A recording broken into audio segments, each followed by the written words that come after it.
impact shapers, ever feel like you're waiting for permission to make real change?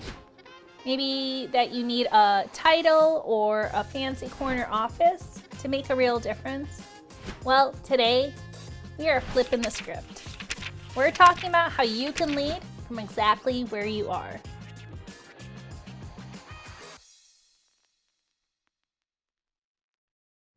Let me share something that might sound familiar. I was leading a community health worker certificate program as a one-person team program director, and I had the title. But plot twist, most of my adjunct faculty were union members, and they had more institutional power than I did. Talk about a lesson in leading without authority. We had this epidemiology class that was causing some challenges. It was way too technical for our basic CHW certificate. You know that classic disconnect between academic theory and on-the-ground reality. I could have mandated some changes, but with union faculty, that approach probably would have gone nowhere really fast. Instead, I did something that was way more powerful than wielding authority. I built relationships. We collaborated with the adjuncts, assessed what was working, what wasn't, and they had the frontline teaching experience, the content expertise, and most importantly, they knew the students. We completely revamped the course and made it much more practical and accessible.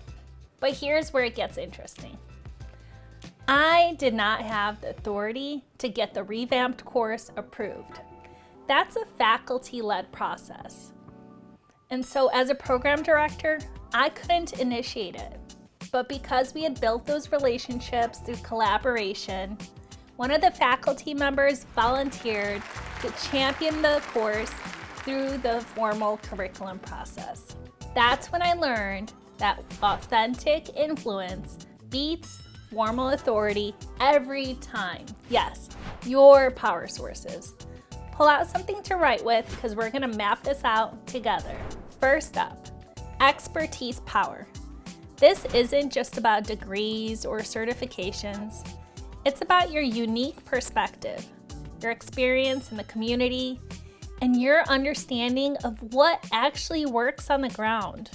Remember that time that you knew exactly why the program didn't reach its intended audience? Yes. That is your expertise power. Next, relationship power.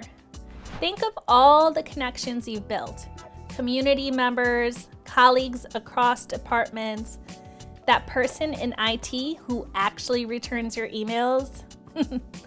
These relationships are pure gold for creating change. Let me tell you about my time at a large pharmaceutical company. I was noticing that our team was struggling with communication and collaboration. You know those silos that happen in large organizations? I didn't have any formal authority to change department processes, but I saw an opportunity to make things better. Instead of waiting for top-down changes, I started small. I actually suggested a tips and tricks section in our monthly department meetings. It wasn't a major initiative or a training. It was just a space for team members to be able to share their best practices and creative solutions. What started as a simple idea turned into an amazing catalyst for collaboration. Team morale improved, people started sharing more openly, and guess what? Those department silos, they started to break down. The key wasn't having authority. It was about noticing a need and creating a space for people to connect and share their wisdom. That's relationship power in action, not through authority. It's about nurturing shared connection and learning. Now, let's get tactical with a strategic action framework. The pilot project approach. Start small and document everything. Use data to tell your story and let success build your authority. 2, the coalition building method. Find others who share your vision. create space for their voices, and build momentum together. 3. The visible wins strategy. Celebrate small victories publicly, share credit generously, and document impact consistently. Let's do something right now. I want you to draw 3 circles like a target. In the center, write what you can control directly. Middle circle, what you can influence. Outer circle, what concerns you. This is your influence map, and it's way more powerful than any organizational chart. Now look at that middle circle. That is your leadership zone. Those are the spaces where you can create change through influence rather than authority. Choose one thing from that circle that you've been waiting for permission to change. That's your starting point. Remember, impact shapers, some of the biggest changes in public health started with someone who didn't wait for authority to be granted.